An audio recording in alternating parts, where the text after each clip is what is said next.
Welcome to the Contagious Code podcast, where we dive deep into code, learn practical skills, celebrate the beauty of engineering, and eliminate imposter syndrome. I'm Tejas Kumar, and I've been building on the web for over 20 years at places like Vercel, Spotify, Zeta, and more. Today, we continue with Sentry series on the Contagious Code podcast with my guest, Chad Whitacre. For those who haven't heard of Sentry, Sentry is a great way to monitor your application. So anytime a user experiences an error, Sentry captures it. Anytime a user experiences slowness or fastness on your website, Sentry captures it. And you can log into your Sentry dashboard and look at all the errors, how many times they were experienced, by which users, but also look at how long your site's taking to load and other really important metrics. Sentry is a one-stop shop for application observability, to discover where errors are, but also how fast or slow your app may be. It's a great tool. I've used it for years with success. They don't sponsor the podcast. We don't have that kind of relationship. I just really love Sentry. And so I'm excited for Sentry Week.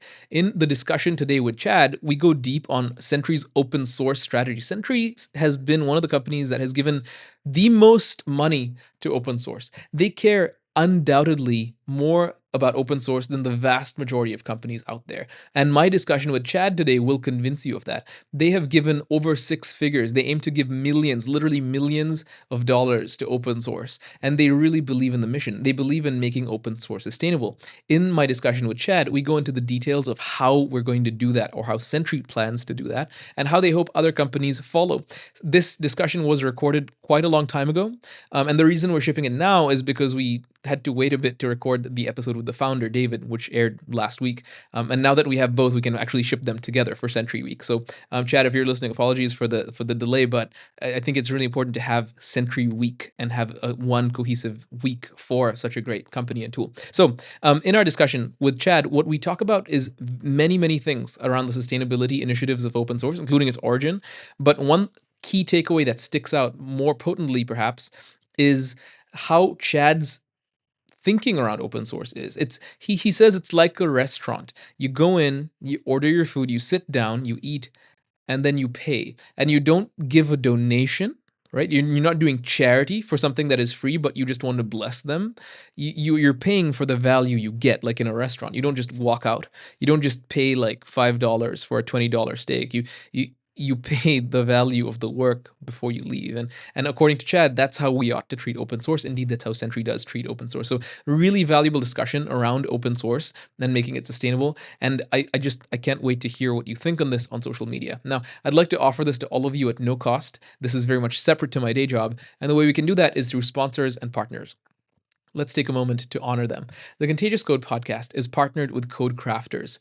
Code Crafters has a great way of teaching you how to get better at your programming language, like JavaScript or Python or Rust.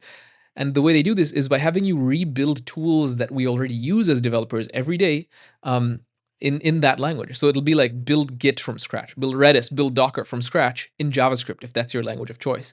And by doing this, you get better at your language, but also you get better at the tool because you understand its mechanism. It's really cool. They have a generous free tier. If you'd like to pay for it, you can get 40% off using the link in the show note. That's tej.as/codecrafters.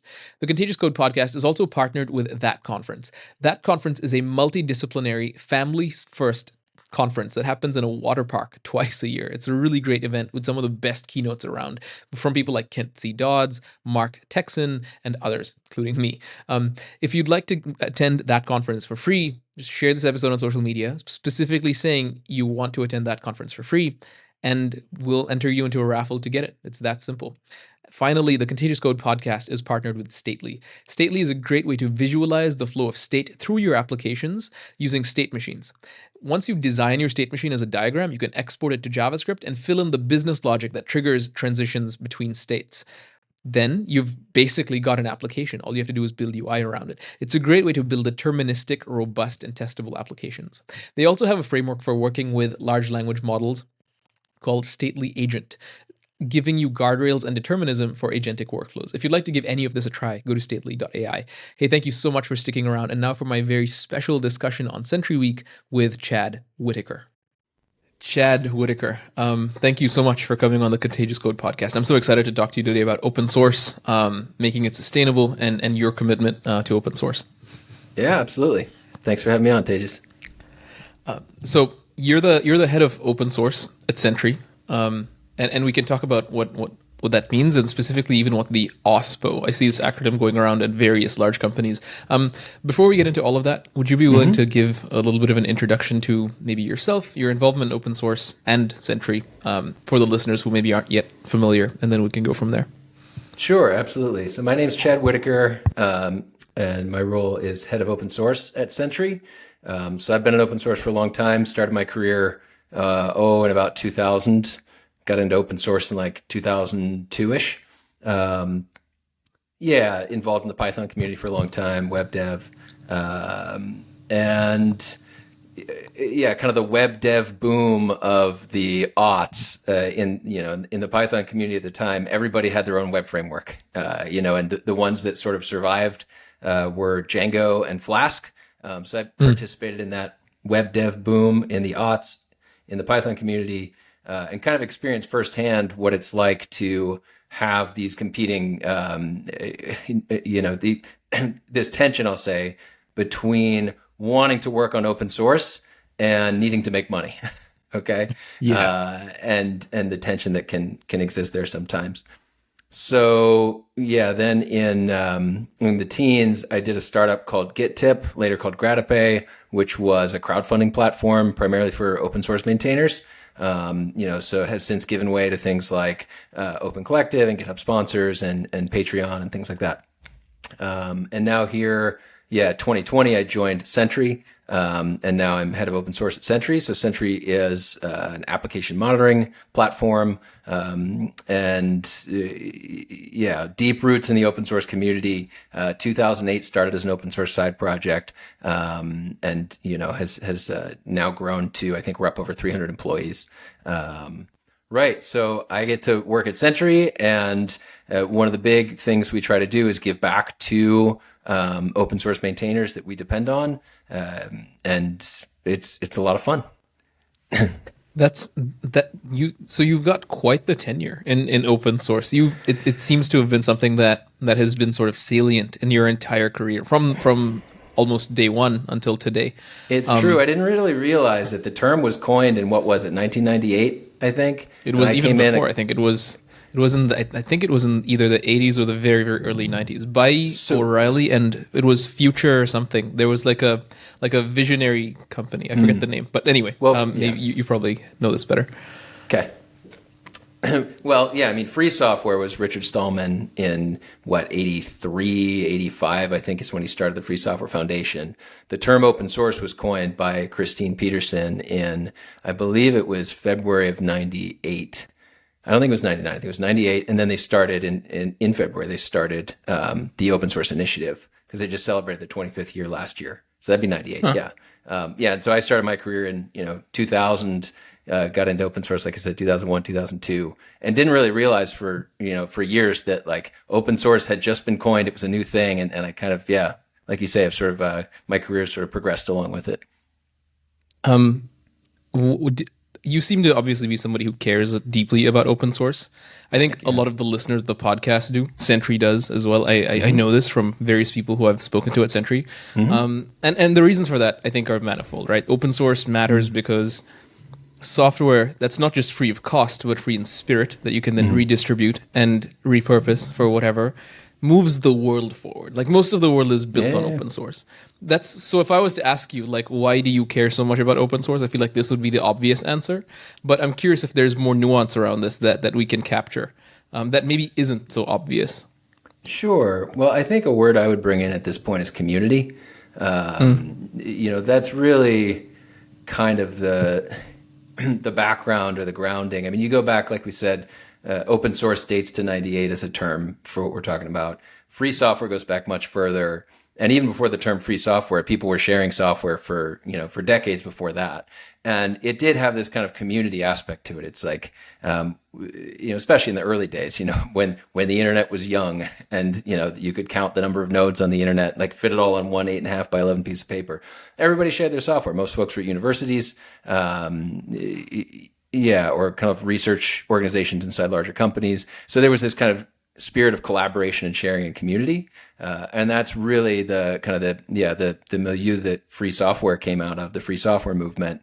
And you go back to Richard Stallman's writings at the time, and they're very much about this community spirit and sharing things together as a community.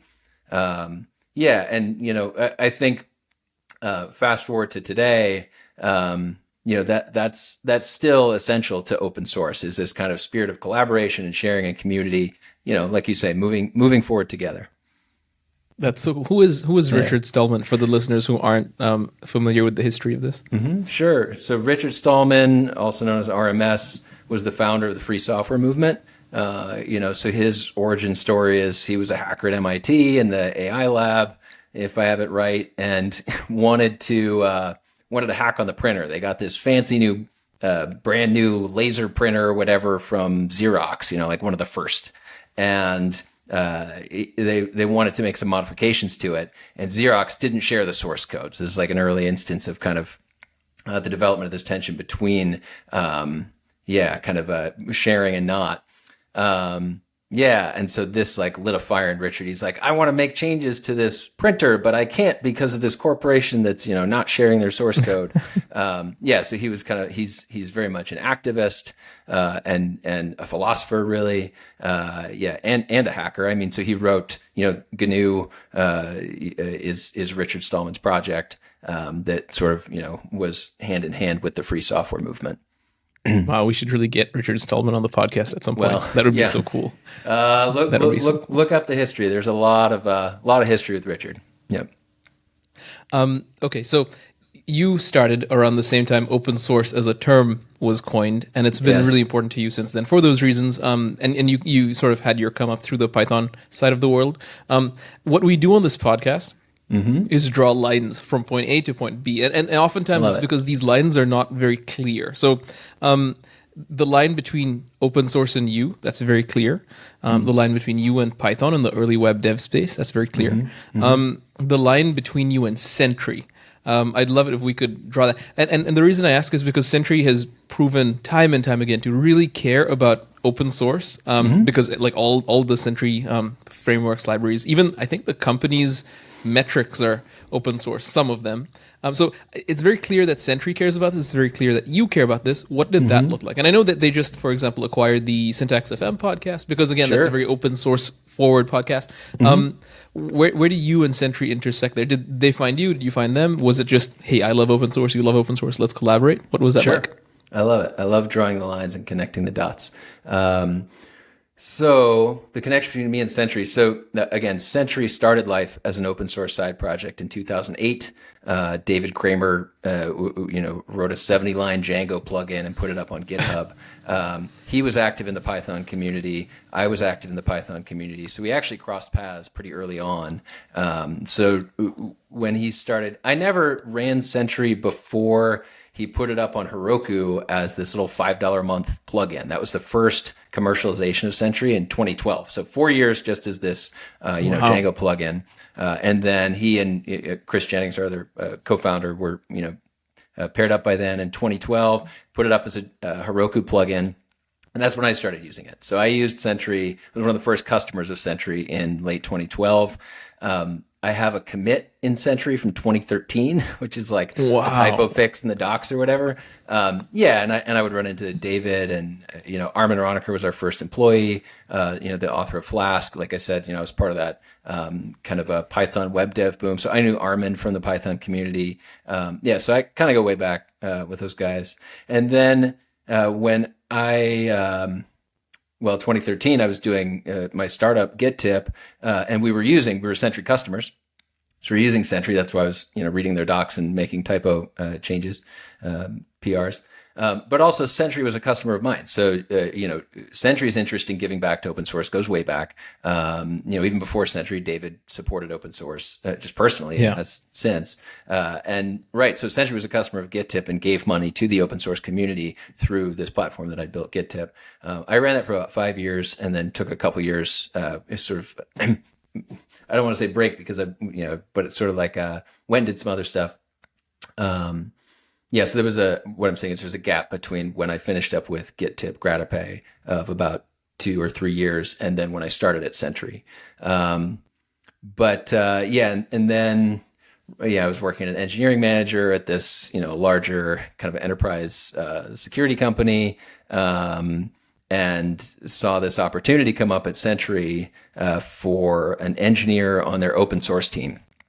And I was sort of, I'd been a couple of years at the job I was at, and you'd start to look around maybe, and I saw this role, and I was like, again, went way back with those guys, was like, yeah, I'm gonna give this a shot. So I applied, and I also submitted a few pull requests to the self-hosted repo at the same time. And I found out later that was crucial. And it's honestly, so here's a tip for anybody watching: if you're applying to a role at a company that has any open source, pull requests. There's nothing like that's a fantastic way to stand out in your application. Is give them a couple pull requests on one of their open source projects. Doesn't have to be, the biggest, fanciest pull request, or maybe it's not the main project, but something like that goes a long way to stand out as a candidate. But anyway, that's what I did, and so I joined Sentry in November 2020.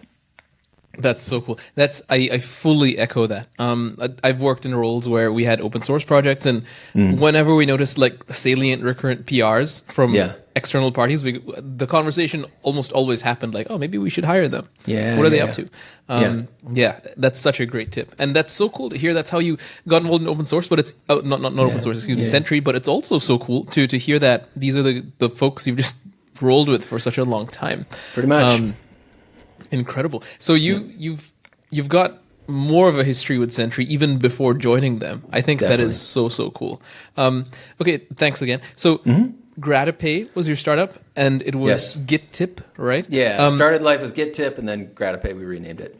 Yep. Okay, and both of these names have overlap with. I'm thinking of like a modern evolution of this, which is Thanks.dev. There you go. Yeah. Literally, GrataPay. Thanks.dev. I think that's also our connect was the guys from Thanks. Are you involved in, maybe we can talk a little bit about that project just to for the listeners to have some context, and then we can talk about making open source sustainable. I think really that's kind of the gist of it, and then we can dive into Sentry's huge donation that they did some time ago. So let's do it in that order. Let's maybe talk about Thanks.dev, what they're up to, your involvement in that, and then go from there. Sure. Well, you've got it exactly right. So Thanks.dev is a newer platform. It's a couple years old now. That's kind of in the same, solving the same sort of problem, going after the same sort of problem that I was going out after with GitTip 10 years ago. So we still haven't solved it. Open source sustainability. I'll seed this now. We can come back to it. So my definition of open source sustainability is when any sufficiently motivated person can publish widely used open source software and get fairly paid for it without having to jump through hoops. Okay, so there's kind of three parts to that. It's number one is publishing widely used open source software. Number two is getting fairly paid for it, but with the caveat, without having to jump through hoops. So, we'll sort of put that out there. Maybe we can come back to that later. So Thanks.dev is a platform that helps companies pay for their dependencies. So they crawl your, so kind of like a GitHub sponsors. What they do though is they give you a lot more kind of power tools around seeing all of your dependencies and weighting, or I think boosting is the term they use, so it's like, well, maybe we want a little more to go to Python instead of JavaScript or whatever, or JavaScript instead of Python, maybe this, Sentry's big enough. We actually have multiple GitHub orgs now, so it's like, so Syntax FM, you mentioned when they joined, they had their own GitHub org. So that's part, we've got the Git Sentry org. CodeCov is another company we acquired. We've got CodeCov and then Syntax. Those are the three main orgs. So maybe I want to weight one of those more than another. Individual repos, like I said, language ecosystems. So they give you this, this nice kind of set of tools to be more thoughtful about how you give to your open source dependencies that you actually use. So they're crawling your repos. You install a GitHub app, GitHub integration. They crawl your repos. They look at your package JSON, your requirements.txt, your cargo tomls and everything. Look at your package manifest, figure out what software you're using, and then you sort of set, here's my budget. We'll spend this much a month, and then they distribute that to the ecosystem for you.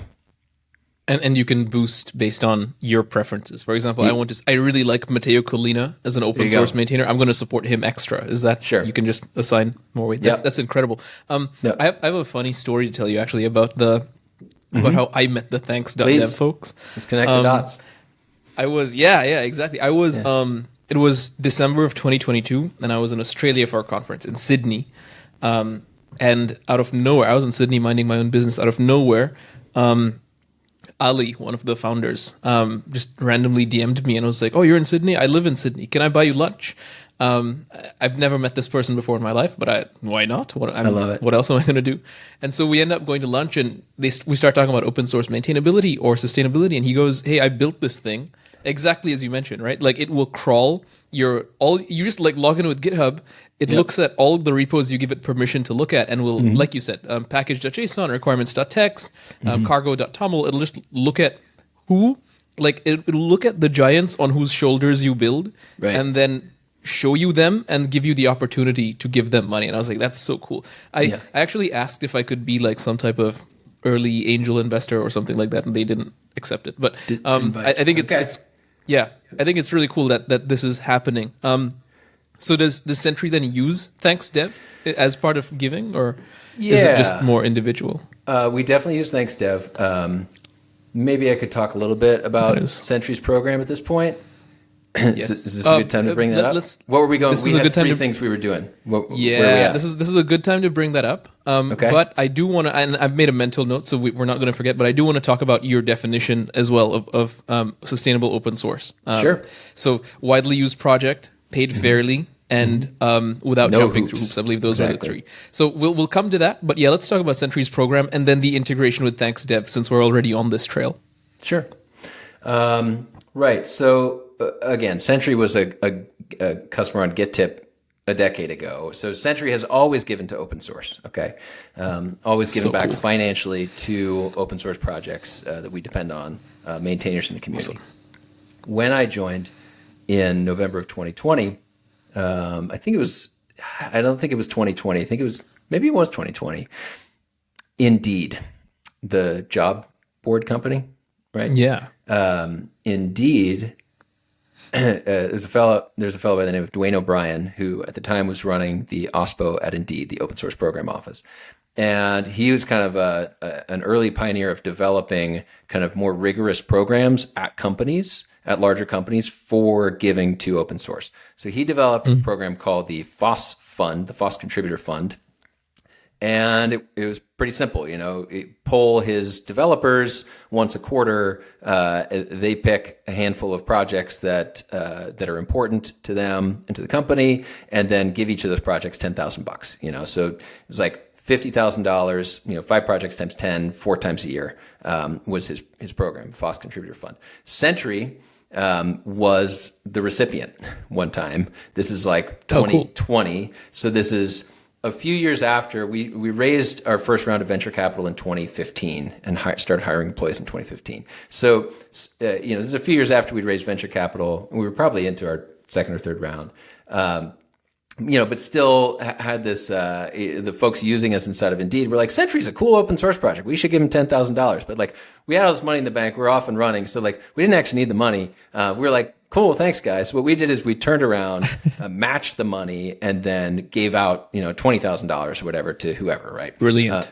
So that was our first step towards kind of a more systematic approach, or kind of leveling up, because before that, things go like small companies, everything's kind of loose and informal. And then as the company grows, things kind of solidify into processes. Yeah. And so that money from Indeed was kind of the catalyst, for us starting to get some more rigor around this. So I joined, soon after that. Yeah, and week one, I joined David Kramer, our co-founder. Kramer was like, Whitacre, I want to give $100,000 next year. Go give $100,000 to open source. And I'm like, week one, I'm like, okay. That's awesome. It took a little time. It ended up being $155,000. Okay, it was like $154,889.98 because of some rounding error in the foreign exchange, whatever. Okay. Sorry, Yeah. getting distracted. So that was 2021 or 2. What year is it now? 24? 3, 2, 1. Okay, so 2021, we shipped our first kind of rigorous, systematic, methodical, open source dependency funding program. It was $155,000. We went. It was like to over 100 maintainers, and it was throughout the ecosystem. We looked at all the dependencies. So we looked at what are the ecosystems we depend on to build Sentry itself: Python, JavaScript, Rust. Those are the big 3. Then we also look at Apache. We look at Postgres, some of the other projects. So we took kind of this comprehensive approach. Okay, so put that out there October of 21, and it was great. Then we came back the next year and did a similar program and up the ante. We did 260 in year 2.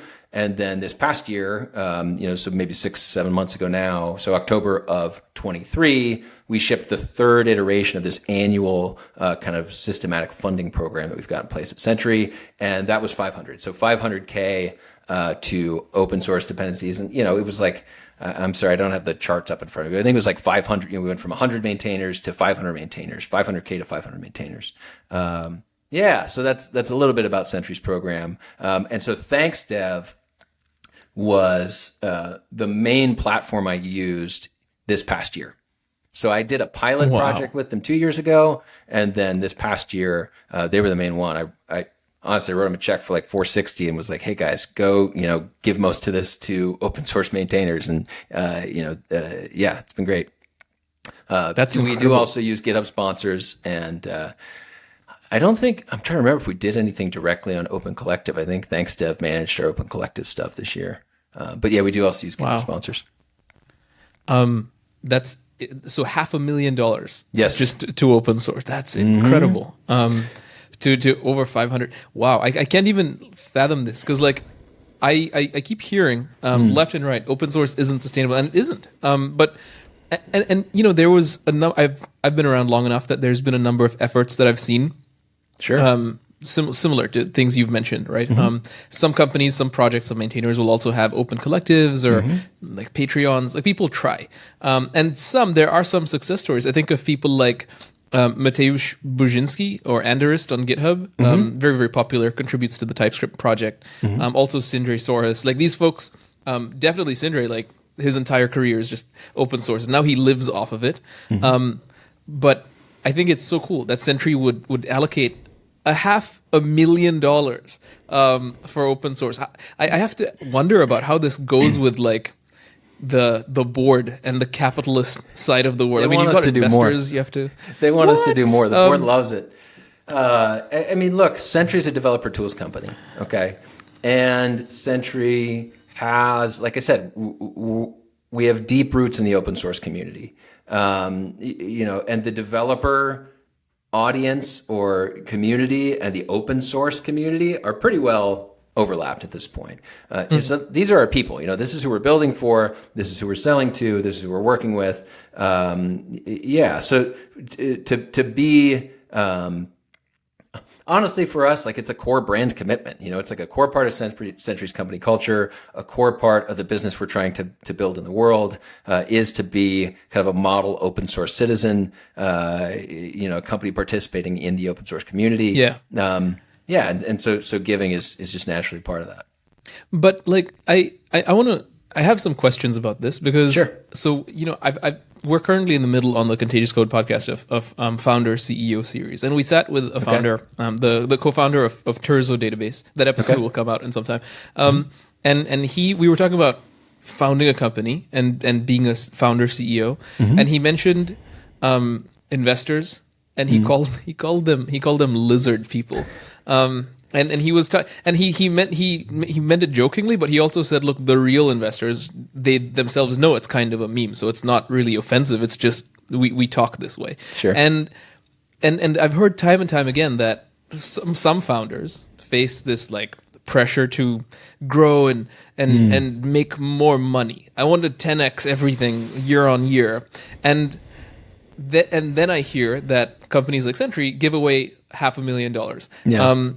these seem like at odds with each other, and so this is what I don't understand. Maybe you could speak a little bit to are they complementary or conflicting? I mean, there's kind of an altruistic lens, and then there's a cynical lens, if you want. Yeah. There's value to Sentry in giving money, right? Like, I'm here on a podcast talking to you because we gave $500,000 away, right? Like, it's part of our brand. It's a core part of our brand. We're committed to it, but for us, like, yeah, we're a company. Yeah, we have a marketing department. Yeah, we think about, brand marketing and what do we stand for, So we stand for like cool skateboards and basketballs on the Syntax shop. We stand for like, we stand for privacy and security, and we stand for open source. And that's it's what we believe in as a company. And so, it's like, yes, as like individual humans inside of a company or, observing something, it's like, you can adopt the cynical approach if you want, but it's like, but all of us, it's like, who are you going to be in the world? What are you going to stand for? And so Sentry stands for open source. And so certainly it does have this, I mean, it's a brand play for us, right? It's saying we love open source. We're part of open source. We want to give back to open source. We want to, and honestly, like, now having run this program for 3 years, now the ask is, Chad, go get other companies to do it. Sentry, like, it's not enough because, 500,000 is a lot for a company of Sentry size. It's not a lot in the grand scheme of things. That's like a dev and a half at, at San Francisco rates or whatever, right? It's like, we're not actually like, I don't want to call it a drop in the bucket, but I think that our the impact we can have is much more in like starting a cultural change or helping the other startups coming up behind us who sort of live and breathe open source and think of our developer tools companies. It's like, hey, here's the right way to do it. Here's how you do it. Here's how you be a good citizen and a good participant in the community. We think about dollars per dev. Kind of what we're looking at is like, we want to see a recurring, rigorous program that is tied to some objective metric. So for, we're a private company. We're not going to talk about revenue, but a percentage of revenue is certainly a way that people think about this. And so you can think about things. Pledge is a word that we're kind of exploring as a way to think about this. So you think about like pledge 1% is this corporate philanthropy program, or like climate pledge kind of thing, or like what's the billionaires one, like the Warren Buffett, Bill Gates, like the giving pledge or something like this, right? So this idea that it's like a recurring, regular, ongoing commitment, and it's tied to something objective, whether that can be a percentage of profit, percentage of revenue. For us, we express it in terms of dollars per developer. So meaning Sentry employs about 300 people. I think we're at like, the number I used last time, I think it was 135 engineers on staff. And they're the ones that are really turbocharged by open source. It's like, well, you referenced earlier, standing on the shoulders of giants, right? It's like, it's our developers primarily that, are made that much more productive by all this open source software that exists. So we got 135 developers. And so we gave $500,000. That's $3,700 per engineer on staff at Sentry. And so, when you start to think of it, in those terms, like that starts to be something you can compare across and say like, well, how many developers does company X have? And, how much do they give to open source? And so dollars per dev is the sort of metric that we think is interesting to look at. Thank you for that. I also, amen. I just want to go like as publicly as possible on record and say that if your task now is get others to do this, I hope that the podcast helps accomplish that goal, because I would love nothing more. So many companies are built on open source, and they're using their money as they probably should to fund themselves and grow, but who's looking after the giants on whose shoulders you're standing? These giants get sad and tired and lonely sometimes. We got the tech giants over here, and then we've got the open source giants over here, and we need to connect the dots to to bring it back around. Absolutely. So 100% amen to that. I wanted to ask you about some of the details and challenges about this open source program that you've been so masterfully running for 3 years. And indeed, I would love to see, I think next year, if you continue on this pattern of like 155K and 200K and 500K, at some point you're going to give away $1 million. And I think next year it'll make it a cumulative $1 million. I would be very surprised if you don't cross that. So that's so cool. However, in this space, some companies, some projects, like Sentry, for example, like I think of like Next.js, the most popular one, is maintained by employees. And you mentioned when Sentry got this donation, y'all just were like, we don't need this, we're going to give it away. Could that be an angle? If your task is, hey, go get others to do this, surely Sentry depends on some open source that is also employee maintained.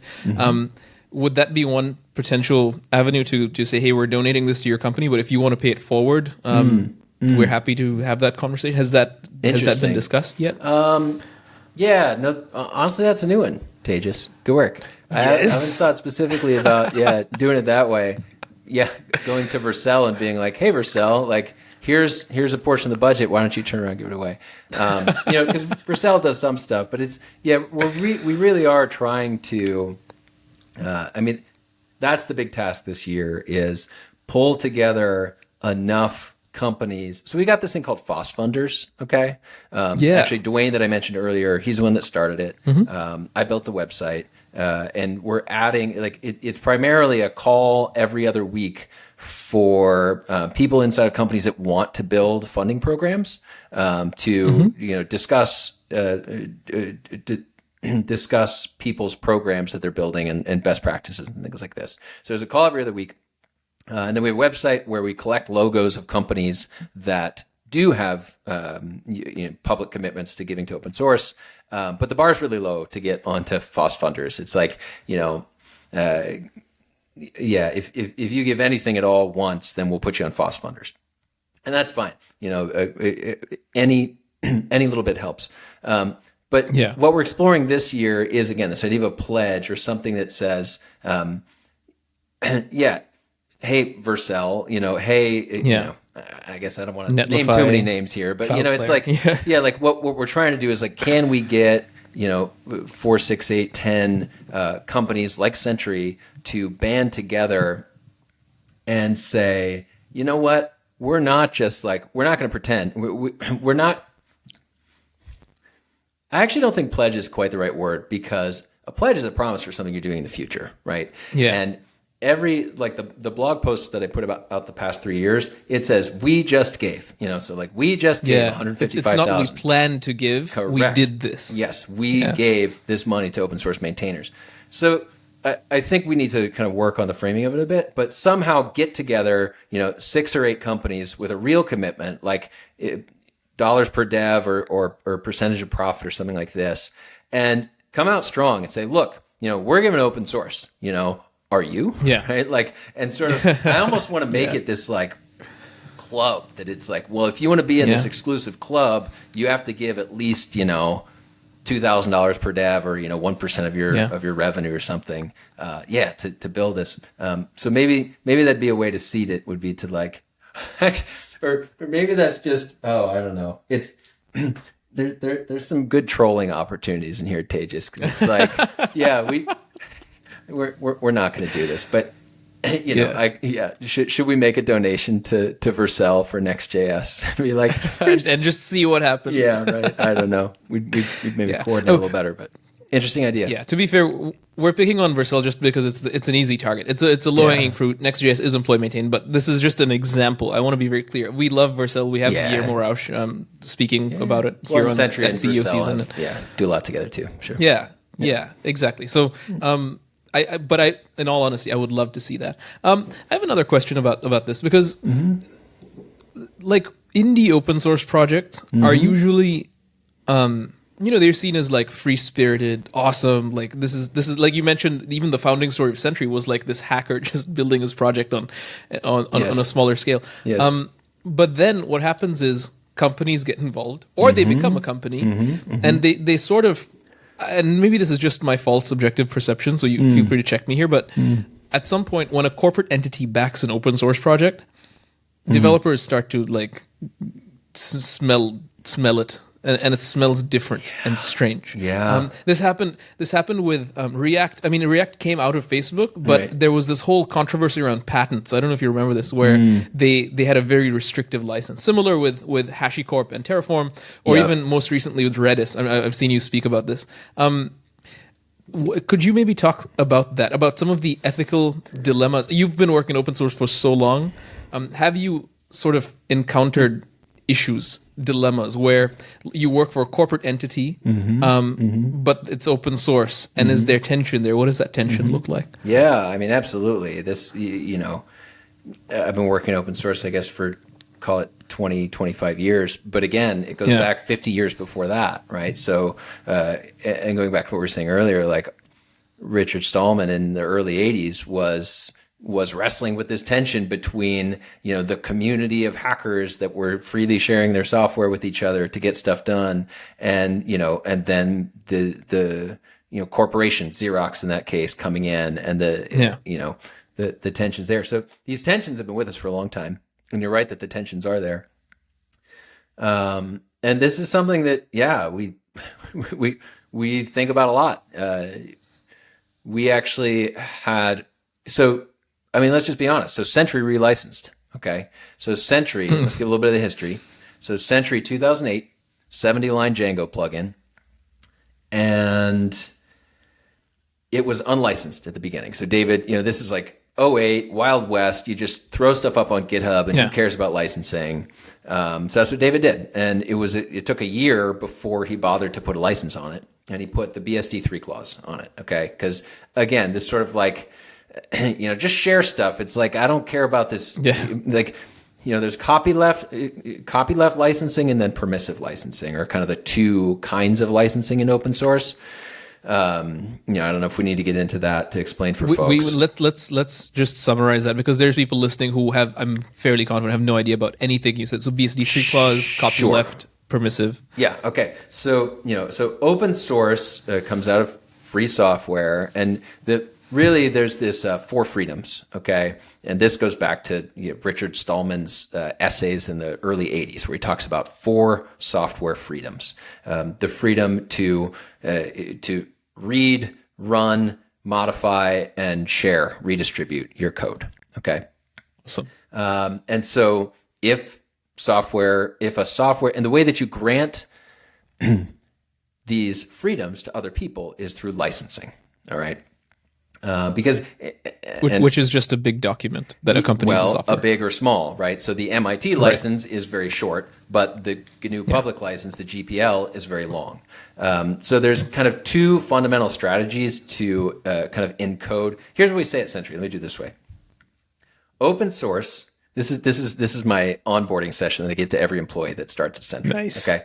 We start with in case listeners missed it, I just joined Sentry. I'm joking. Yeah, Totally there you go. Okay, so you know, how do we think about open source at Sentry? Open source is, number one, a powerful brand in the software industry. We all know about it. We all love it. It's a powerful brand in the software industry. It's defined by a certain kind of licensing. Okay, so there's like this legalese that's kind of like the fine print, literally, of open source. So it's a powerful brand defined by a type of licensing, which is designed to, number 3, encode a public, community-centric approach to building software. Okay, so it's the public, community-centric approach that's the fun part. You know, that's the reason we're all here. Kind of go back to what you're saying, but it's the legalese that sort of like defines that and protects that and encodes that for everybody. So, all right, so that's open source. Now, there's two sort of subheadings under open source: copyleft and permissive, and they're different kinds of approaches to the same end, which is this encoding this public community-centric approach. So the permissive approach means it is like as close to public domain as you can, like no restrictions, meaning I'm publishing this code, you can do whatever you want with it, and I don't care. You don't have to tell me about it. Give attribution is kind of the main restriction that's in the MIT license and the BSD license. Like you have to, if you're using my code, you have to, give me a shout out for it. Okay. But other than that, I don't care. Just take it and use it. for whatever, and just, don't come to me if something blows up.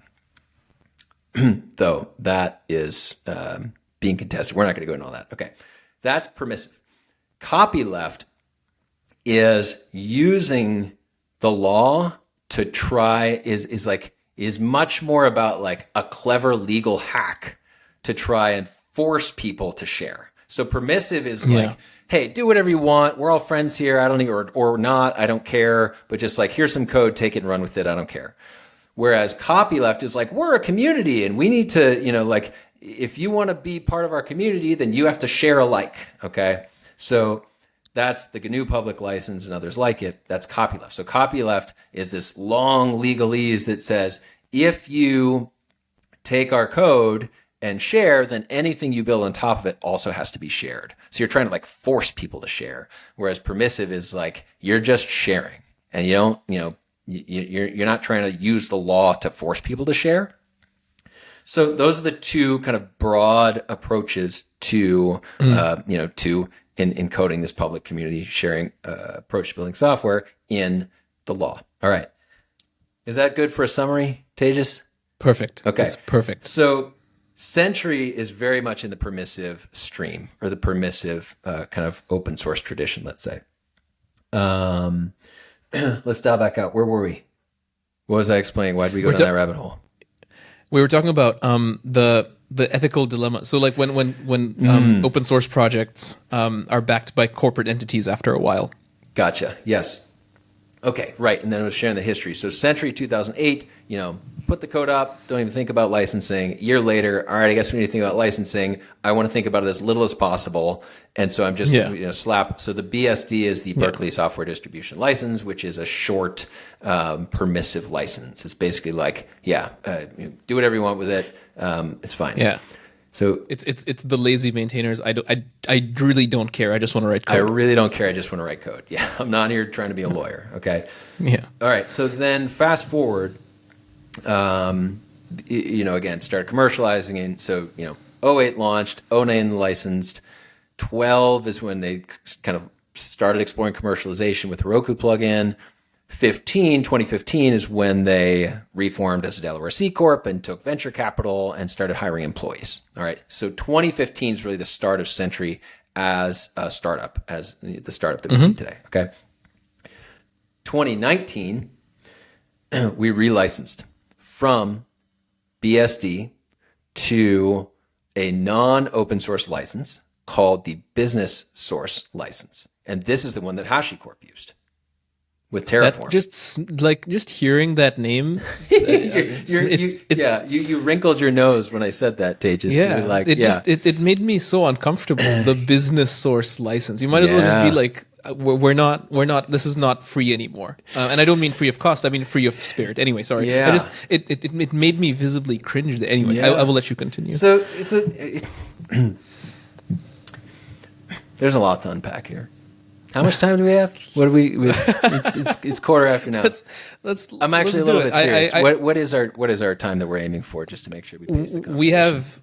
We have like 45 minutes to another hour. Hour at most. Okay, cool. Yeah, just for pacing. Thank you.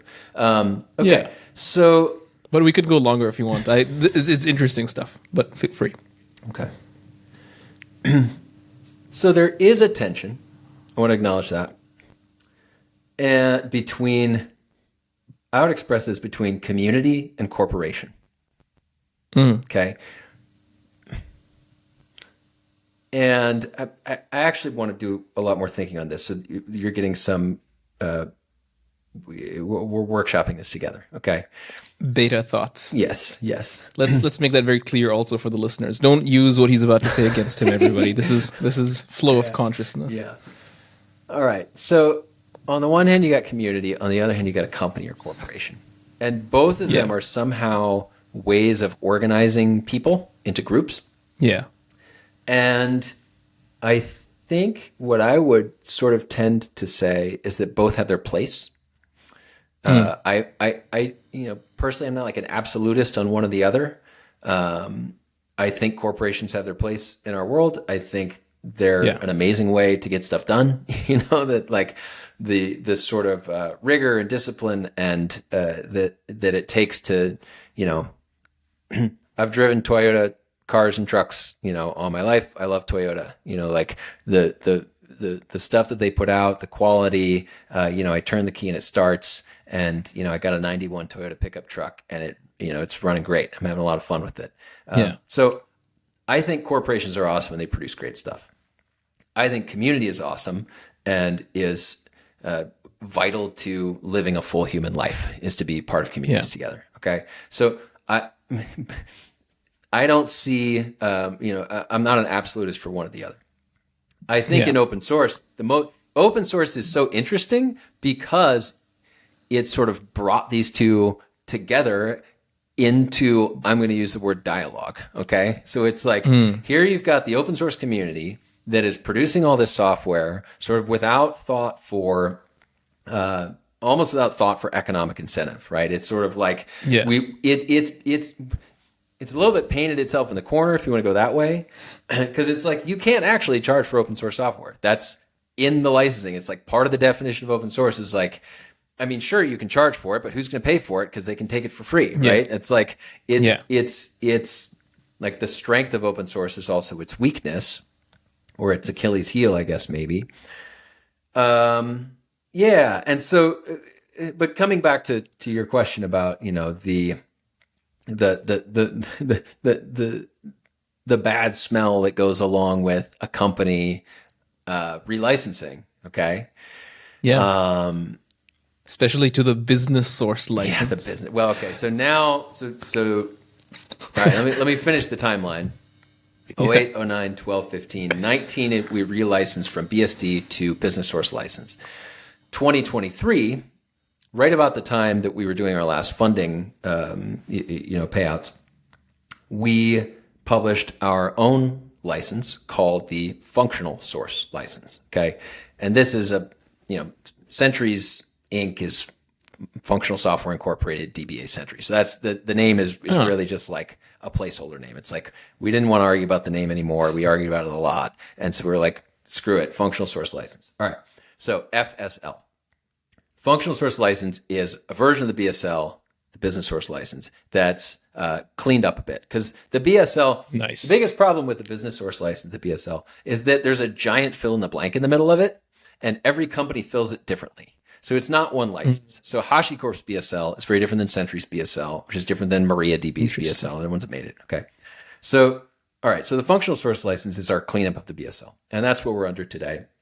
I'm currently working through getting it listed in the official SPDX list of licenses where you get the, unique identifiers and everything. We're working through that. Okay. So so that's kind of the facts of the history of Sentry's licensing. Now, does it, sorry to interrupt you here, but does it bias towards permissive or copyleft?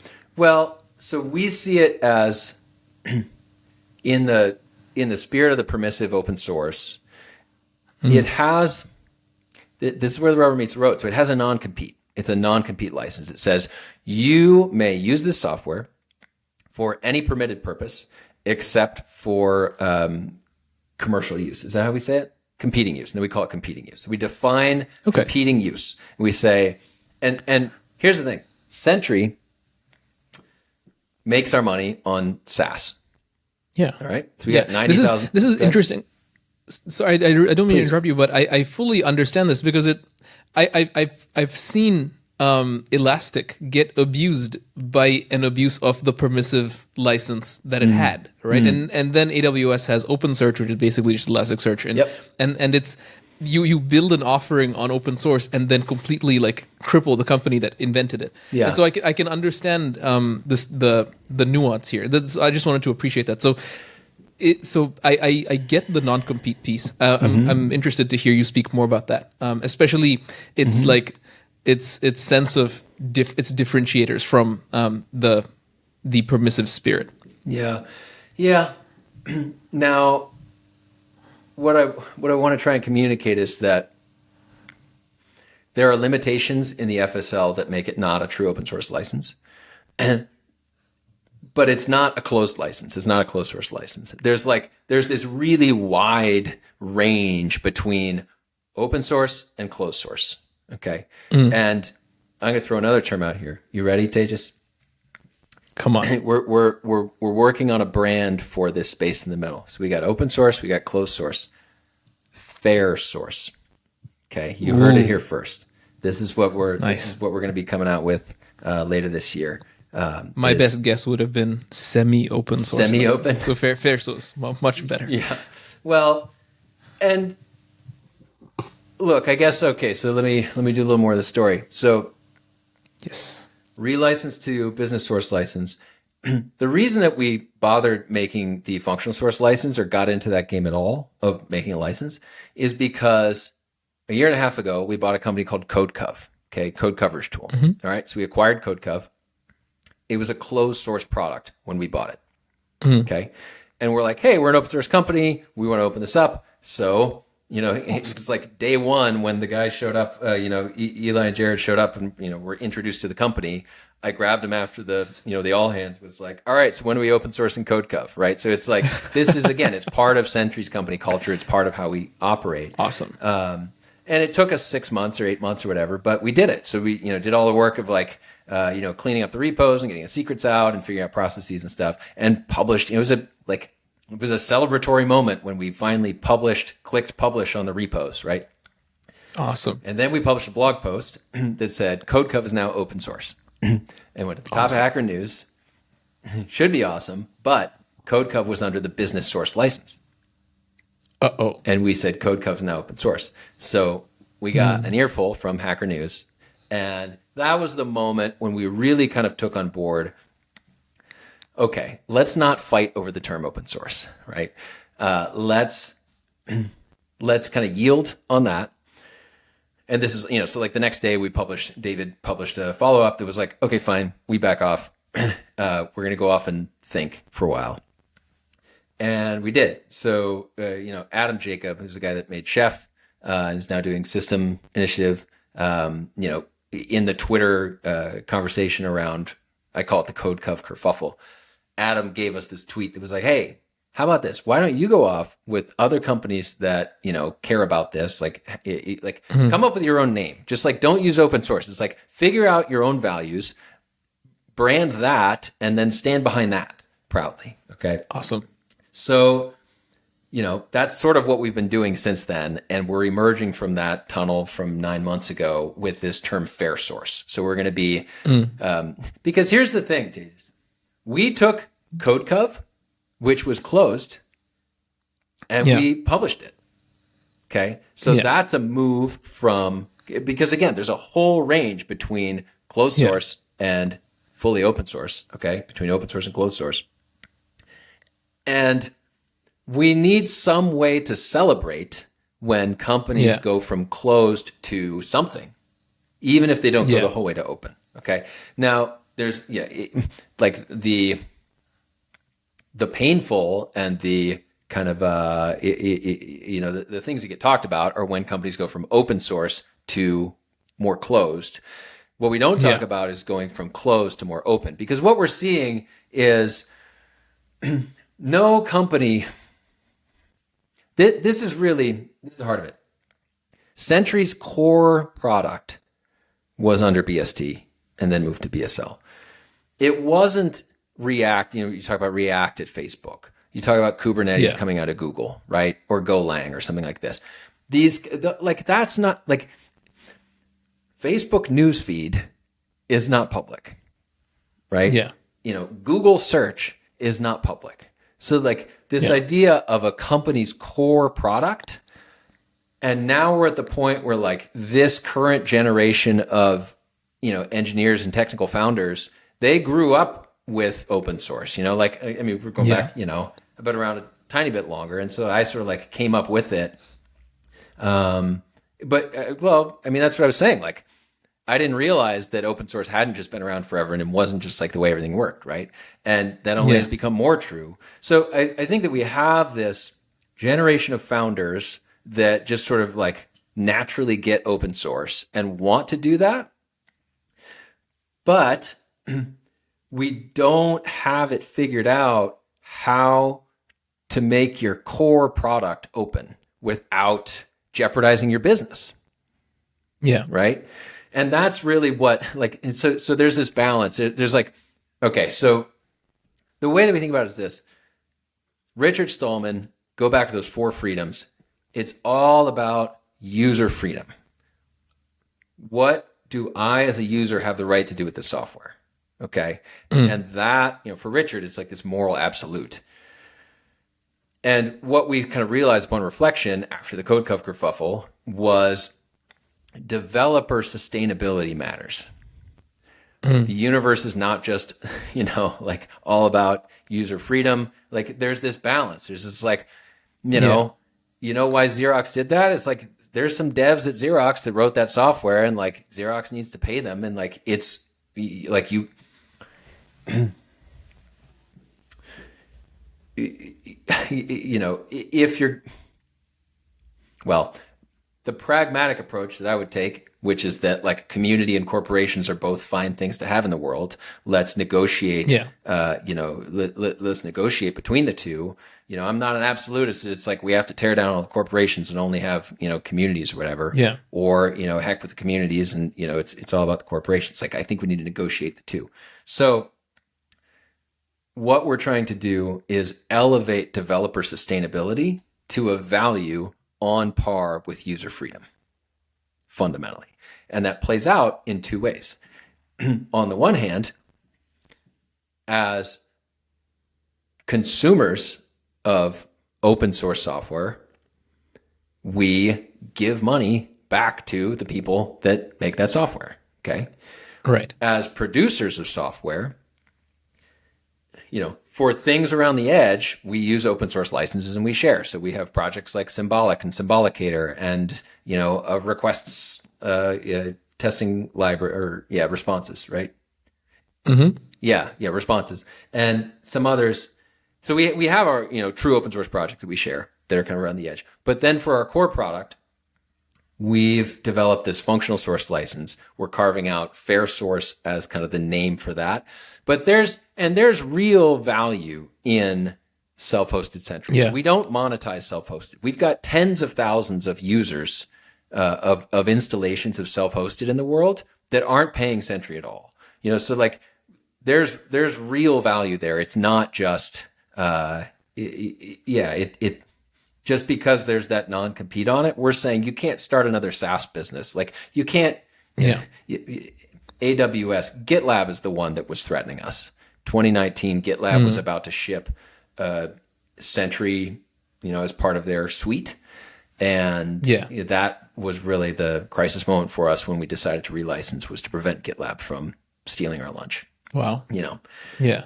A little before my time. Yeah. All right. So dialing back out, you were asking about this tension between yes, the corporate and the communal is kind of the words I brought in for it. But like, this sort of like the free spirit of open source and how maybe a company getting involved can alter that.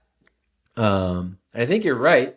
But I don't think, I think there's reasons for that. And I think there's better ways to do that than others, maybe.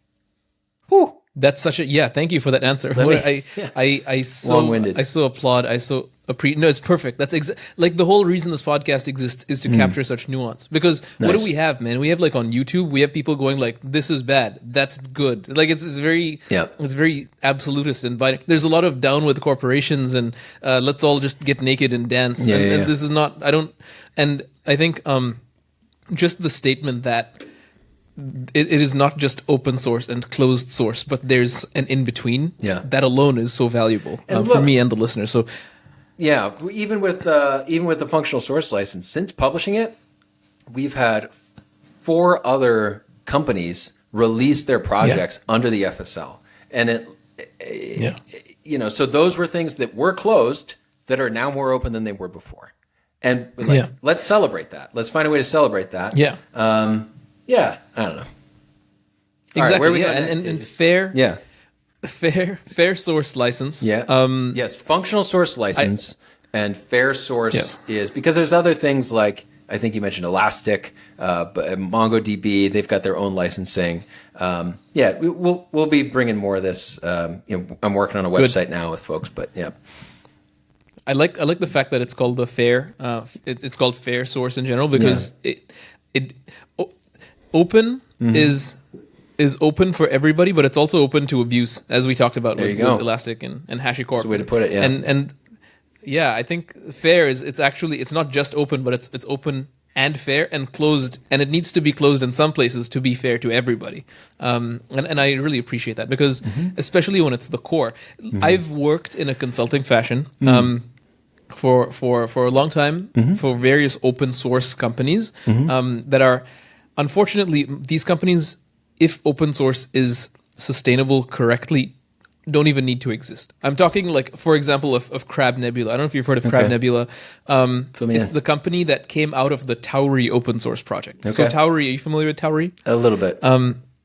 So Tauri is like Electron, but instead of shipping 2 runtimes, that is Node.js and Chromium, it ships no runtime. It just uses like OS native stuff, like a web view, and it compiles the backend to Rust and just executes a binary. Okay. So it's very lightweight when contrasted with Electron. And this was so well received. I think it's got like 80,000 something stars on GitHub and so on. But as we've been talking about, open source is not sustainable. And so what did they do? They started a company. And this is not an isolated case, right? Like most open source projects will go like, I wish I could work on this full time. I can't, so I'm going to turn it into a company. Yeah. Similar with XState, the popular library is now Stately.ai, a for-profit company. And so much so, there's a whole OSS Capital is a venture capital firm that invests in open core companies. And I would consider Sentry open core. Yeah, and so Sentry's actually not open core. So it's fair core. It's fair core. I like it. That's great. There you Yeah, because in open core, you limit based on features. You say these features are in the open source version and these features are restricted. And with Sentry, all the features are under one license, the functional source license, or I did it too. The FSL. It's time. So after 2 years, the code, the product becomes, in our case, Apache 2. So it's limited in time. So for 2 years, we get the right to monetize it through SaaS, but then after that, it just goes to Apache. So it's based on time, not on feature set. Yeah. Wow, interesting. And Apache 2 is a copyleft license, right? No, as far as I know. Oh. Yeah, Apache 2, MIT, BSD, those are all on the permissive side. This is awesome. So anyway, the reason I brought this up was I've been asked so many times in my consulting work, like, hey, what license should we choose? And it's either for the core product or for some like edge library, as you mentioned. And the concern was always this. It was, we don't want somebody to show up and eat our lunch. We really want to protect this stuff while also giving it away. And so I think fair core or fair source really captures that well. So cool. I would hope that more companies adopt this. Okay, let's talk about the working we're doing this sort of in reverse, but I want to talk about the working definition of open source, as you mentioned earlier. Okay. So your working definition of open source, which I want to learn more about and agree with, which is widely used software that is fairly compensated without jumping through hoops, right? Yes. Let's talk about all of those. Widely used software. How wide are we talking? Is there like a GitHub star threshold? Does it have to be? Andrew Nesbitt, T-Bass, he does a ton of work with metadata and kind of looking at package repositories. He's got a ton of work on this, on like how many developers are there that produce, this amount that's actually downloaded and things like that. There's some ways to look at it. I think intuitively, we sort of like this, like you said, Cindersaurus and everybody. It's like people that produce widely used software. I think that's probably the least controversial part of the three points, I think. Stuff we all depend on. Okay. So widely used software, fairly compensated. I guess that's a tricky one. What does that mean? Is it dependent on geography? Is it dependent on pedigree? Is it how do we estimate fairness? So, I mean, what's nice about the widely used part is that like it's kind of up to the individual. It's like, how hard do you want to work? how good are you? And then, but the tools are there. It's like, I can publish to NPM, I can publish to PyPI, I can publish my software, and if I put in the effort, if I hustle, and build stuff that people are interested in, it can get picked up. The fair is where we do get to more of a negotiation. What is fair? Because fair is also dependent on one's either standard of living or desired standard of living. I want to live in a yacht. So what's fair for me is 200 grand a year just from donations. Yeah. So So here's how I think of it. And this is coming from my days doing GitTip, running that funding platform. Is the balance of guilt and resentment across the whole web of relationships. Wow. Okay.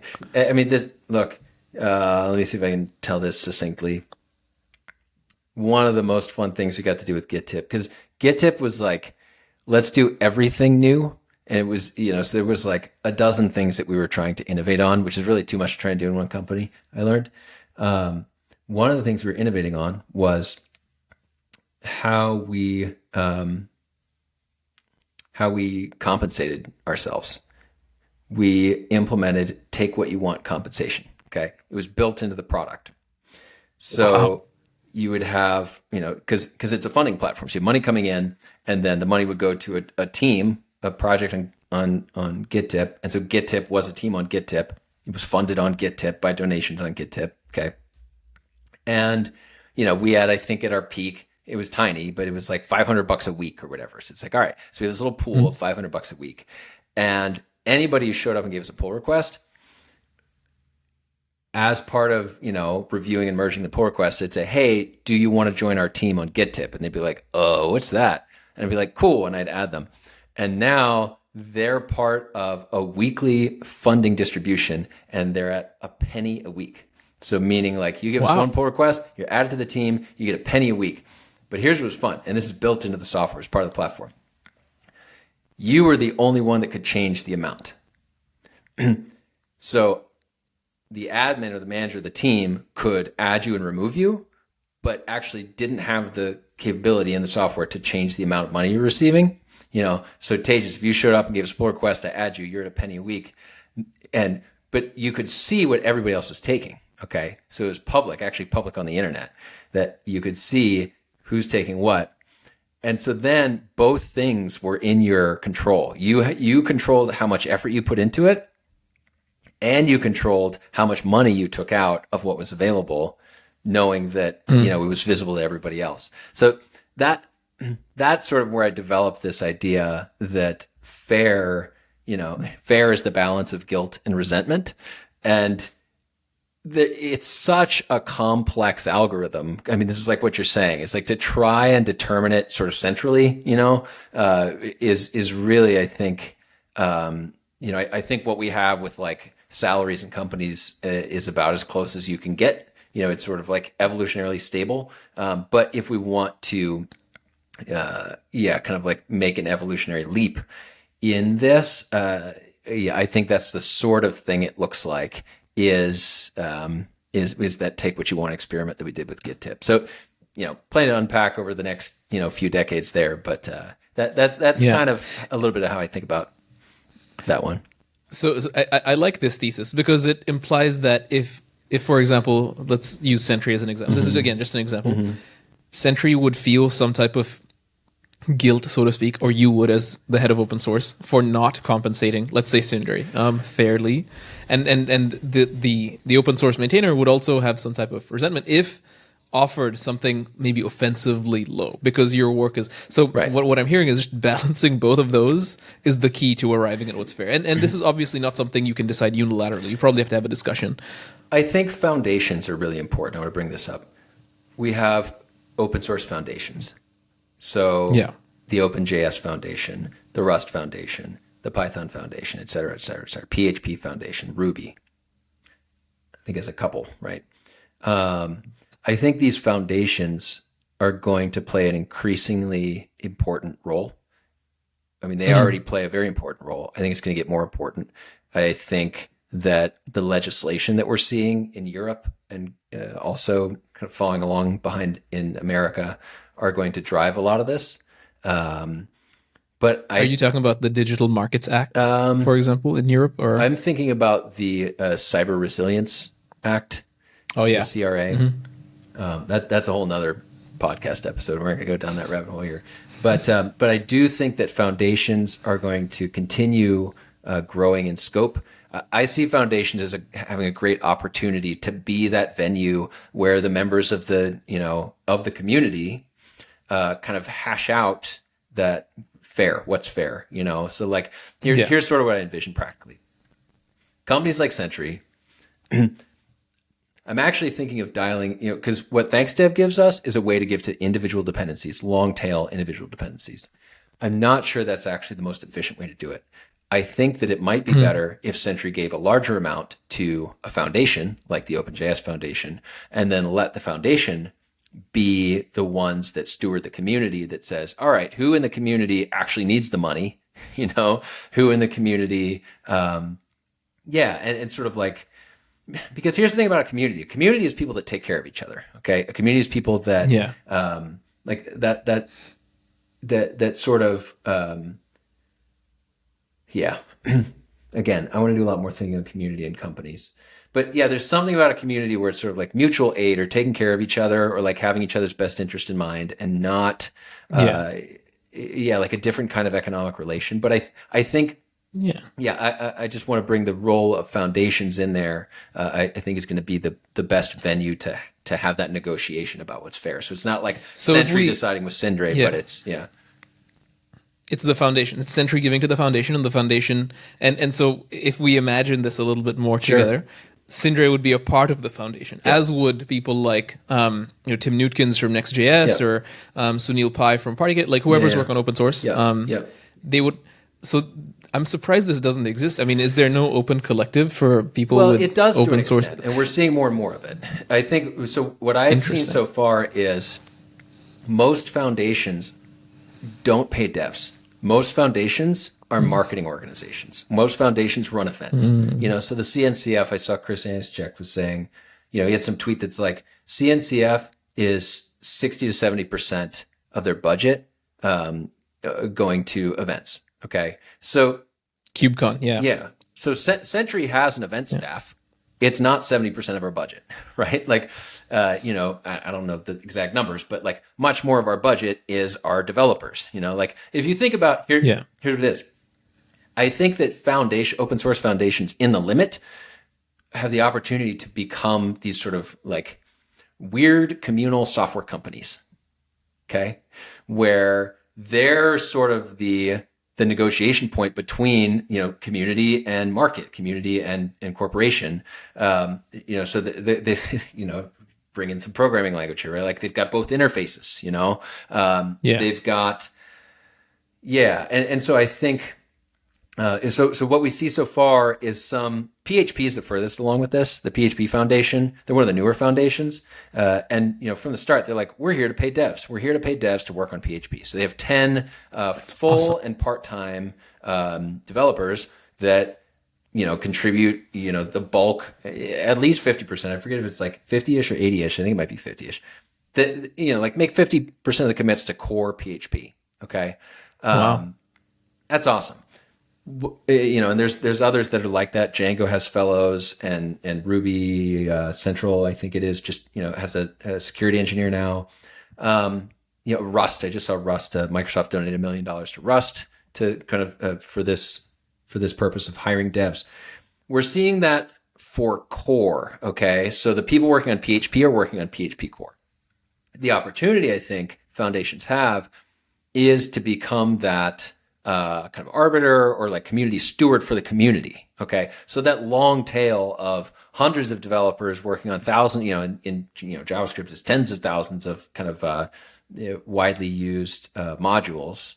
It's supporting those folks kind of out in the ecosystem that I think is the next level for foundations to get to. But we're still early days, even just with this fellows idea for core. But yeah, I think that's the opportunity that foundations have to. I mean, okay, so we did widely used software. So here's the idea. I come up with a good idea. like you said at the beginning, it's very loose. It's like, it's exploratory, it's innovative. You come up with this thing. It starts to get some legs. It starts to get some, it goes up and to the right, the star count, the download count. Now what?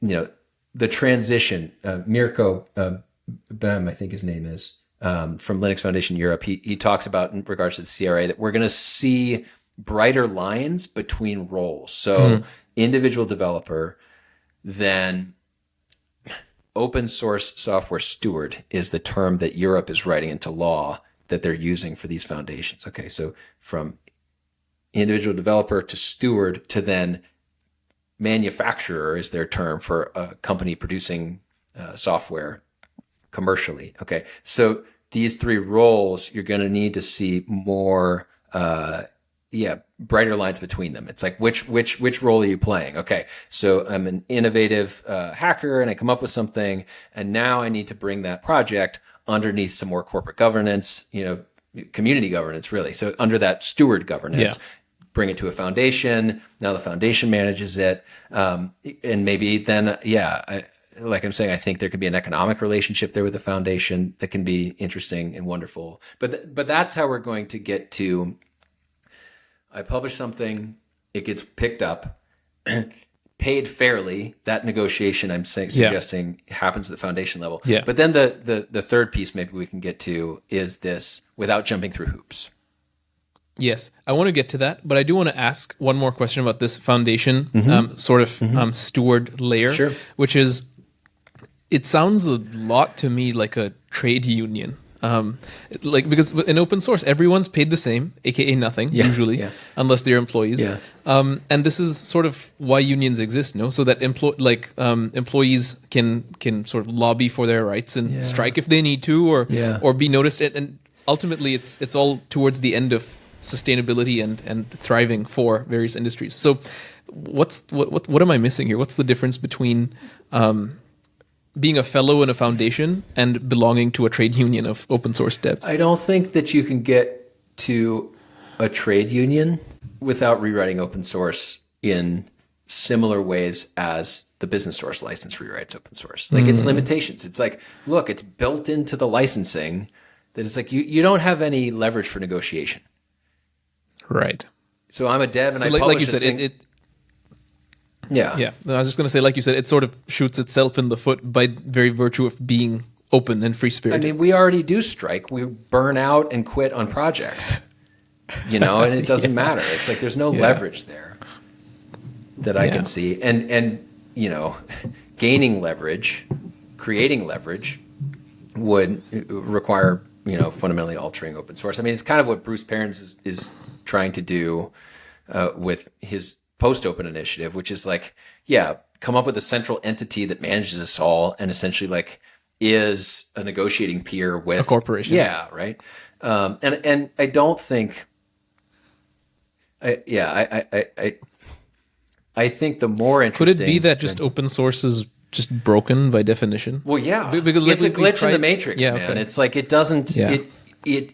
It writes itself out of capitalism. It's like, look, take this and do whatever you want with it. It's like I'm giving up because capitalism proceeds through scarcity. It's like you need to have. I mean, so in economics we talk about excludability and rivalry. Okay, so it sets up a quadrant. So you can have things that are excludable and rivalrous and things that are non-excludable and non-rivalrous. Let's not go the whole way down there. But point is to say that, open source is like, has defined itself to be a market failure.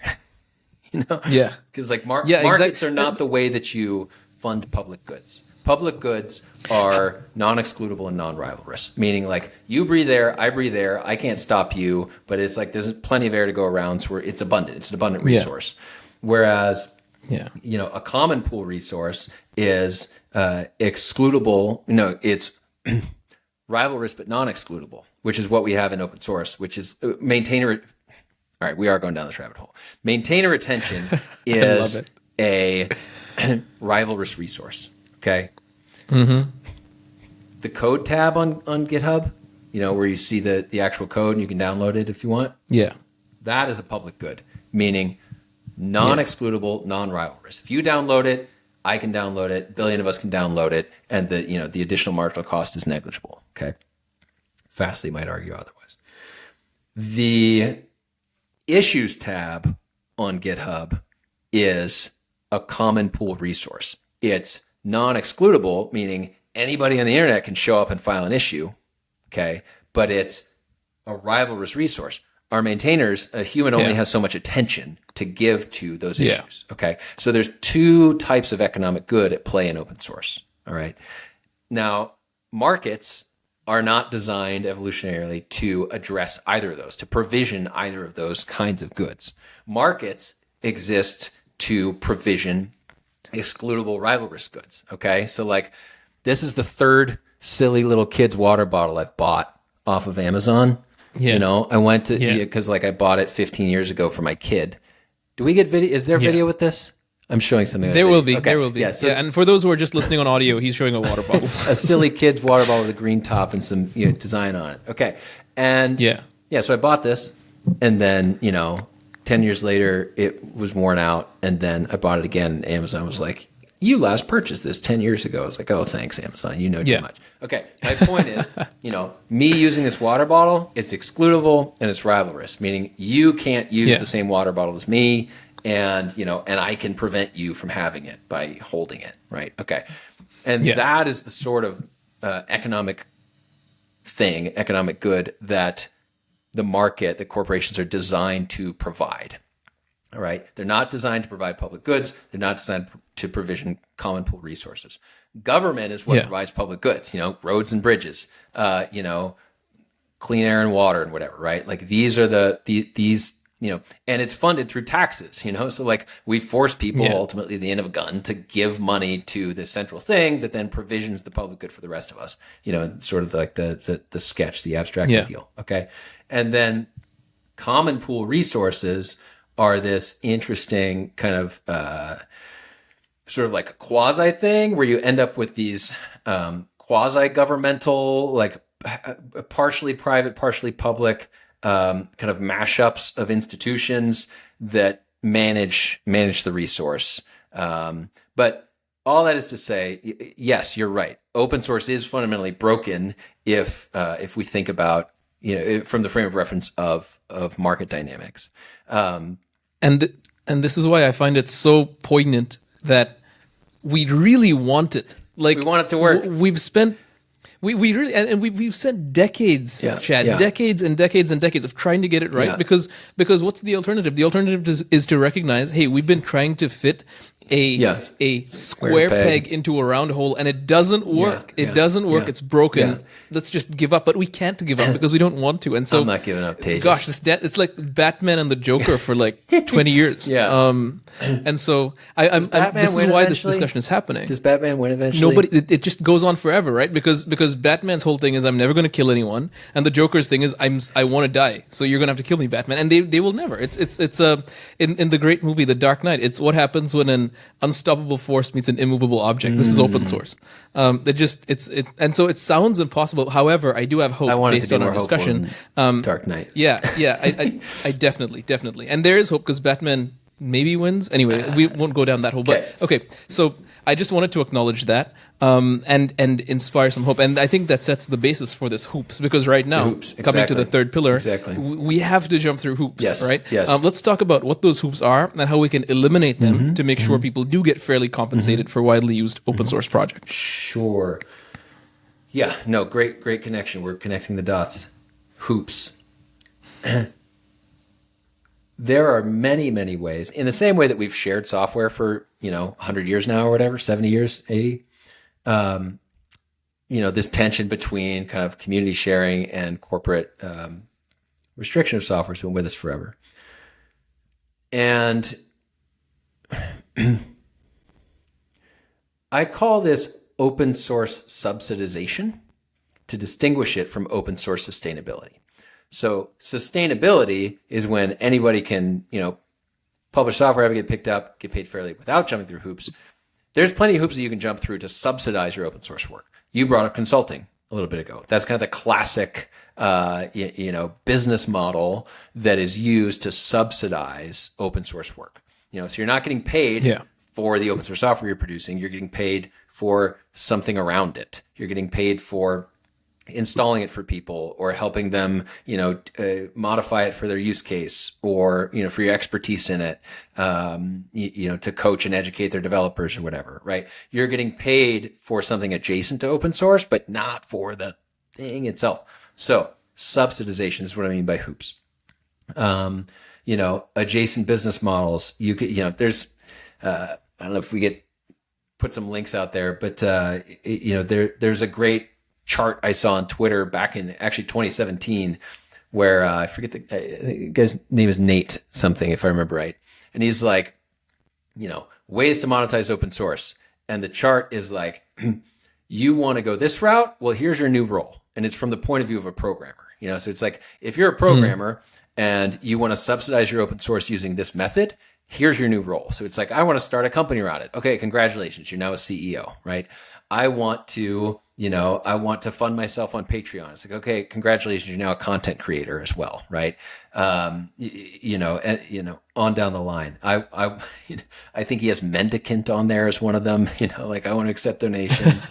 But the point is like, you're doing something else other than hacking on code and publishing it to, and you're getting paid for that other thing, and that's subsidizing or enabling you to work on the open source. So that's what I mean by jumping through hoops. And we've already got that. And to be clear, none of those are bad. Like, it's fine. And, Jacob Kaplan-Moss had this rant a few months ago. It was like, let's stop like dumping on people for finding ways to be sustainable that are less than perfect, essentially.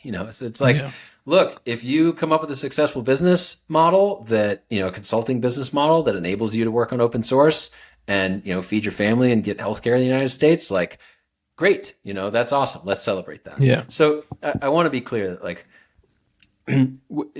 my focus on this idea of sustainability in this sort of like strong expression, is just to say that like we've kind of already figured out how to do everything else. It's like we've got decades of experience subsidizing free software and open source.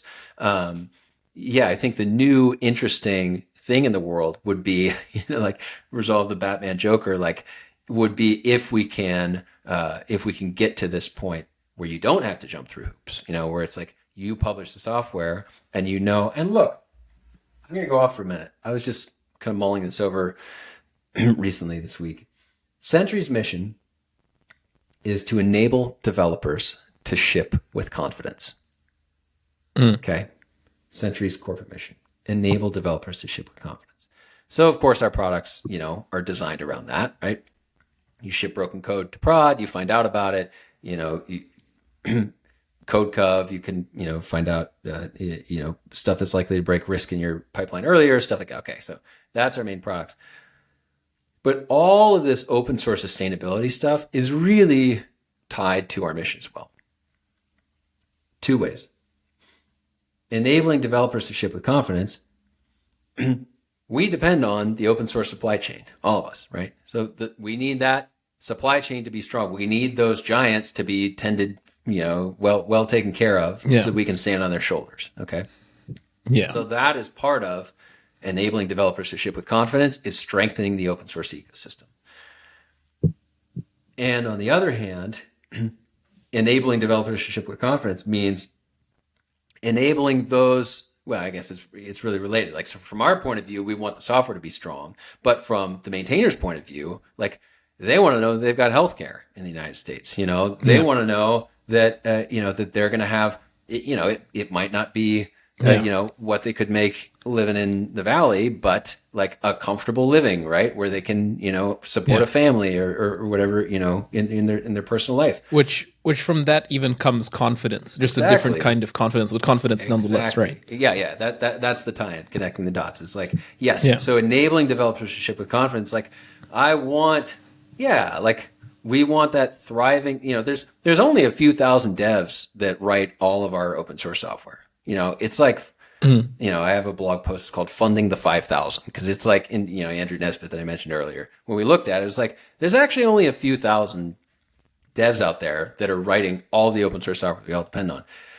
We should be able to figure this out. We should be able to, We should we should be able to figure out how to take care of them. Going back to that community idea, Sentry's a great company. Sentry takes care of its employees. It's like it's in that same spirit is what we want in open source. It's like we want to take care of each other.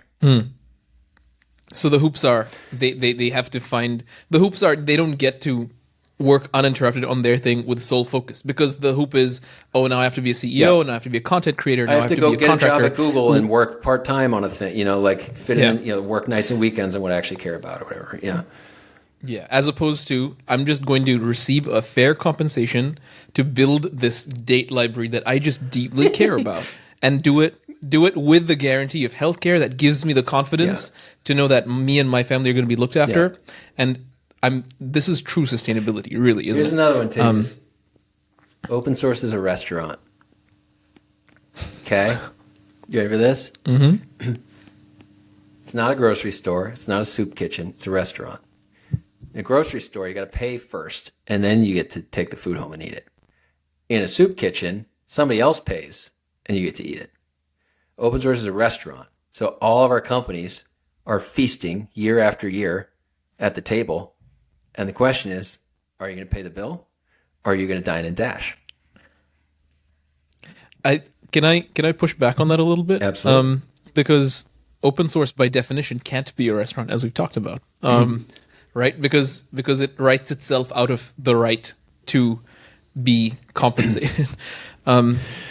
So it almost by its definition opts into being not even a soup kitchen, but an infinite bowl of soup that somehow just exists.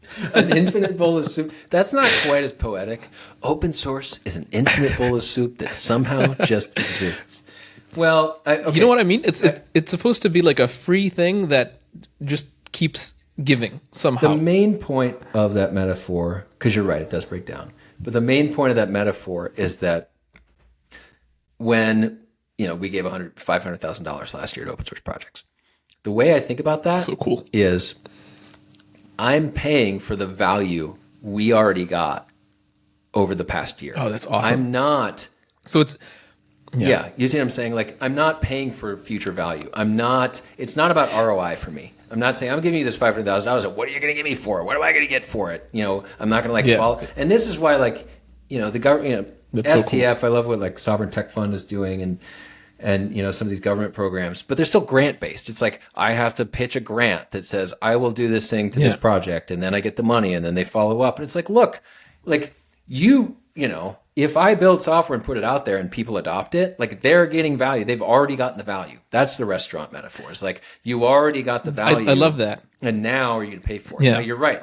But even in restaurants, it's like, it is possible to walk out of a restaurant. It's illegal, and maybe we need to go that route in the States, saying States, but maybe we need to go that route in law. I think I think we have a wonderful opportunity to find ways to voluntarily tax ourselves, starting with this cabal or whatever of companies we were talking about earlier. That's like, can we get 6 or 8 companies to come together and be like, we're doing this, for 1% of revenue, or $3,000 per dev or whatever. We're the ones that care. We're the ones out here showing how it's done. And then need to jump the gap. There's a whole we need the whole industry to do that. But that's the opportunity I see. I so love that you made this metaphor and clarified it now, because I feel like that's such an important point that's worth repeating, which is, this is not this $500K you gave away. This is not giving it away. This is not a donation. Correct. This it's not is charity. payment. It's not a soup kitchen. This is exactly. And I'm so tired, Chad, of being in these open source conversations where it's almost always framed as a donation. Open Collective, for example, is framed as a donation. GitHub sponsors. Right. Anders does great work. I'm gonna sponsor him because he's a poor little boy who needs and there's also valence there sometimes that I don't like, because these people create value. They give you a steak and potatoes that is worthy of $32 minimum. And so no, I love that. We pay for what we consume, and I love to see Sentry leading the charge here. I think this cabal needs to exist, and maybe the solution is we already acknowledged in this episode open source, but its definition is broken, and maybe it warrants, in terms of like immutable programming patterns, maybe it warrants not mutating open source, but creating a new thing that's a fork of open source that is fair source. This is sort of what you described. It's like open source, but if you make money off it, then you're responsible to compensate it. Yeah, I mean, so I tried really hard to fold the licensing and the funding narratives together into one brand, and it feels like that's not the best way to carve this bird.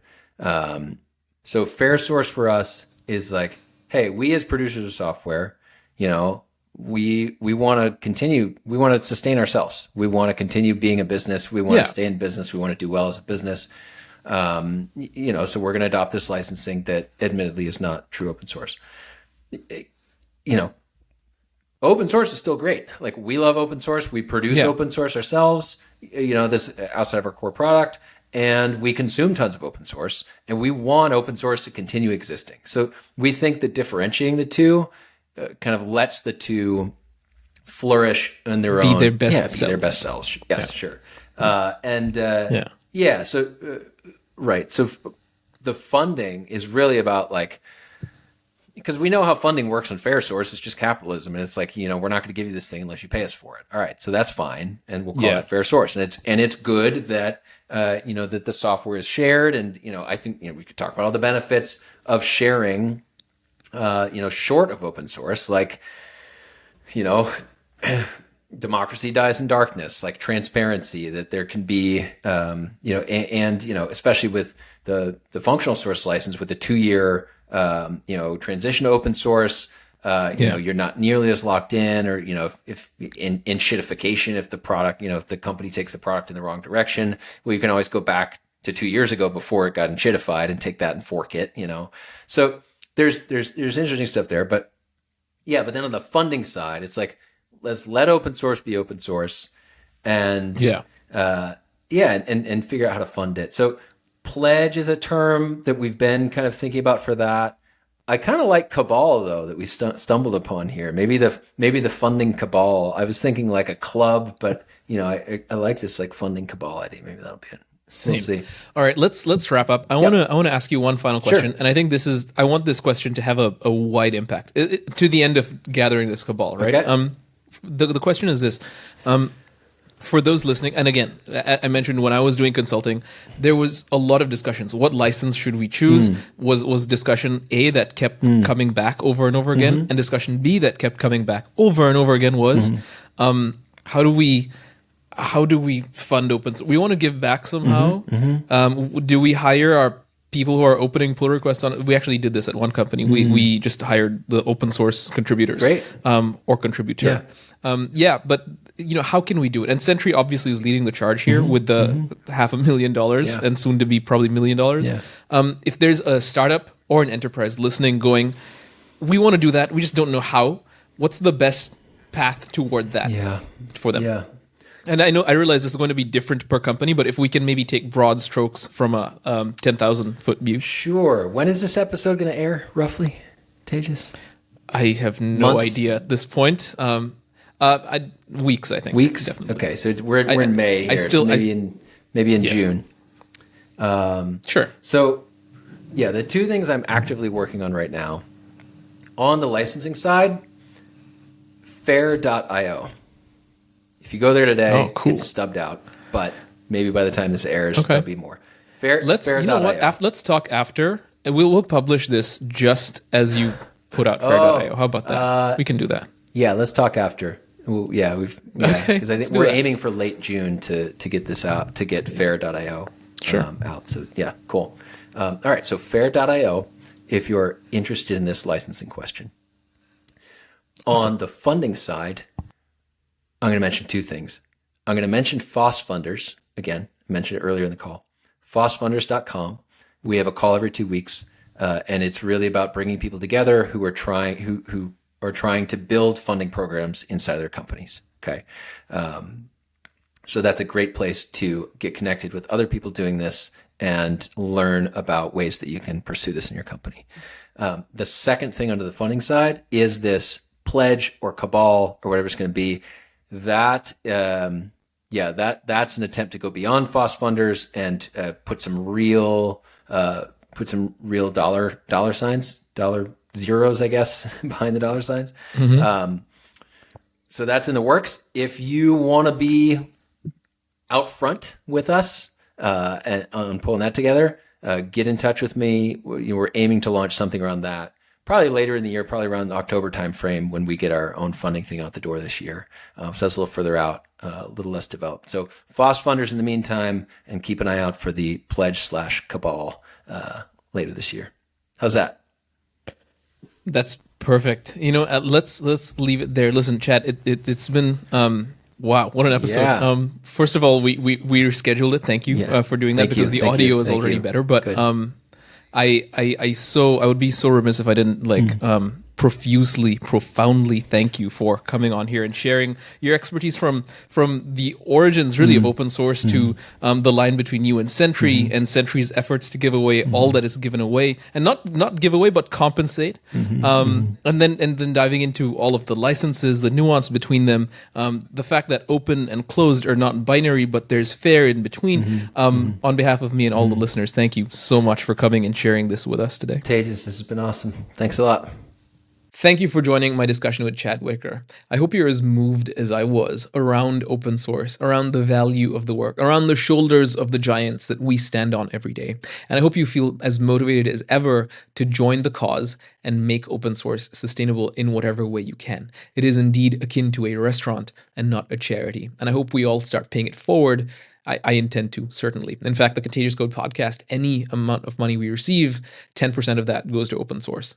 So, hey, if you're learning from and or enjoying this content, I want to thank you for sticking around. If you're watching on YouTube, if you'd subscribe to the channel and like the video, that would be a huge support to the podcast at no cost to you. If you're listening on Apple and or Spotify, then if you leave up to a 5-star review, that'd be a super good help as well. If you leave a comment about topics you'd like me to cover, guests you'd like me to have, I'm happy to do that as well. Look, all of this is just for you. And so it's important that you get served. So please speak up. I do read all the comments. Thank you so much for being a part of the podcast. Thank you for sticking around. And thank you, most importantly, for your interest in engineering.